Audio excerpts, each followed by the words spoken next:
एक तरफ देश में दिल्ली, हरियाणा और राजस्थान के अरावली पर्वत श्रृंखला को बचाने का अभियान चल रहा है, तो वहीं दिल्ली से करीब 800 किलोमीटर दूर मध्य प्रदेश की राजधानी भोपाल में विकास के नाम पर हजारों पेड़ों की बलि लेने का काम शुरू हो गया है। मैं इस वक्त अयोध्या बाईपास पर बैठा हूं और मेरे चारों तरफ ये जो आप देख रहे हैं, ये बहुत पुराने पेड़ हैं जो अब सिर्फ एक ठूंठ बन के रह गए हैं। ये आप देख सकते हैं, 2 दिन पहले तक ये एक हरा भरा पेड़ था। पीछे देख सकते हैं आप, उसकी टहनियों को देख सकते हैं।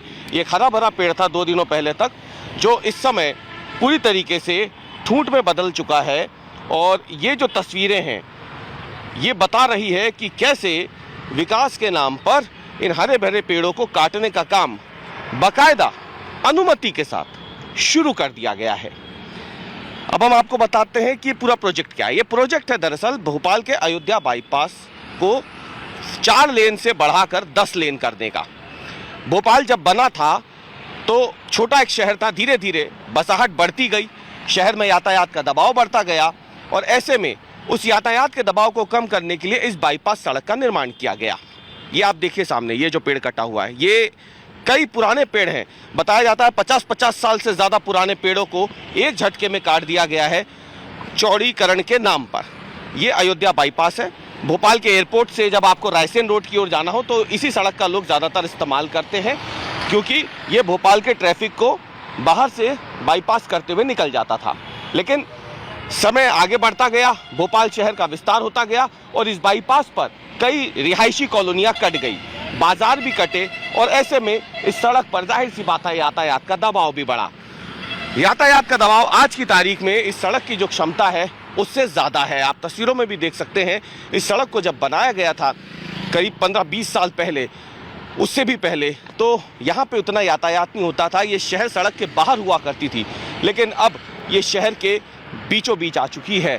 और इसी सड़क पे अगर हम देखें तो अब इन पेड़ों को काटने का काम चल रहा है ताकि बाईपास को चौड़ा किया जा सके। 4 लेन से 10 लेन का इसे करना है, जिसमें से 6 मेन कैरिज वे होंगे, 2 सर्विस लेन एक तरफ और 2 सर्विस लेन एक तरफ। इस तरीके से कुल 10 लेन की ये पूरी सड़क हो जाएगी और उसका पहला खामियाजा यहाँ के इन हरे भरे पेड़ों को उठाना पड़ रहा है। आप देखिए सारे पेड़, अगर आप लाइन से देखें, करीब 7,800 पेड़ों को काटा जाना है इस पूरे प्रोजेक्ट के तहत। हालांकि NHAI का कहना है कि वो एक पेड़ के बदले 10 पेड़ लगाने के काम पर फिलहाल प्रतिबद्ध है।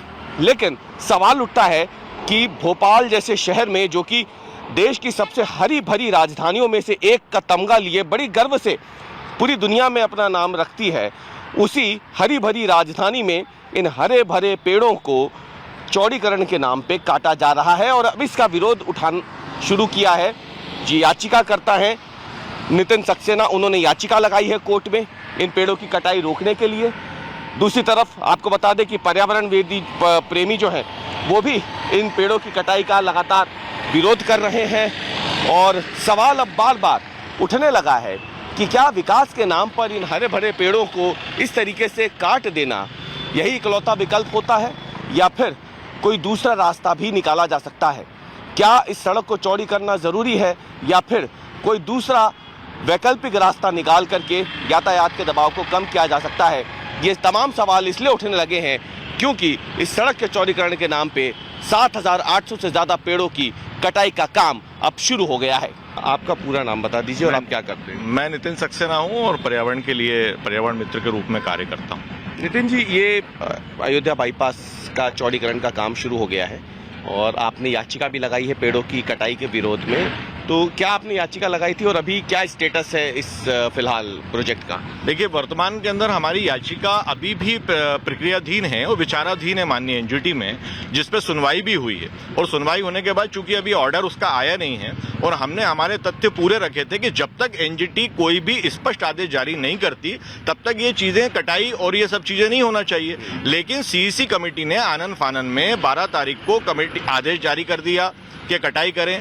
कमिश्नर नगर निगम भोपाल ने तत्काल उसमें आदेश जारी करा, इनसे 4 करोड़ 72 लाख रुपए जमा करवा करके कटाई शुरुआत कर दें। छुट्टी के दिन में नगर निगम भोपाल कभी कार्य नहीं करता, लेकिन छुट्टी के दिनों में बेतहाशा पेड़ों पर कटाई हुई, लगभग 1,500 से 2,000 वृक्ष अभी तक कट चुके हैं।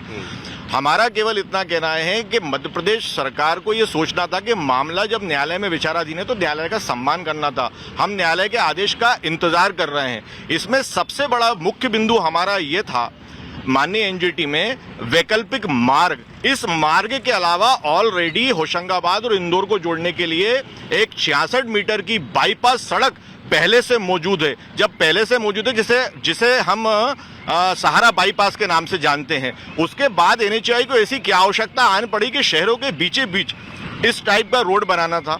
माननीय नरेंद्र मोदी जी भी पब्लिक ट्रांसपोर्ट की बात करते हैं, अगर चलाना ही था तो इस रोड पर मेट्रो चलाने था ताकि वृक्ष बच जाते। हीट आइलैंड भोपाल बन चुका है, लगातार यहाँ पर पेड़ों की कटाई हो रही है। पूर्व में भी हजारों लाखों पेड़ों की कटाई हो चुकी है, उसके बाद भी इतनी तेज गति से पेड़ों का विनाश करना कहीं ना कहीं भोपाल की जनता के लिए हानिकारक। एनजीटी एनएचएआई कह रही है कि 10,000 पेड़ों की अनुमति थी काटने की, वो तो 7,800 ही पेड़ काट रहे हैं। 7,871 पेड़ काट रहे हैं, मतलब 8,000 ही पेड़ काट रहे हैं। और वो जो कल बात कर रहे हैं, जो वो कह रहे हैं कि हम ये अगले 15 साल में करेंगे, तो अगले 15 साल तक इन पेड़ों की भरपाई कौन कर पाएगा? क्या एनजीटी क्या एनएचएआई पेड़ लगाई? एनजीटी पेड़ नहीं, एनजीटी पौधारोपण करेगी। पौधारोपण को वृक्ष बनने में लगभग 15 से 20-25 साल लग जाते हैं। ये 50-50 साल पुराने पेड़ हैं, इनकी भरपाई एनएचएआई कभी जीवन में नहीं कर सकती।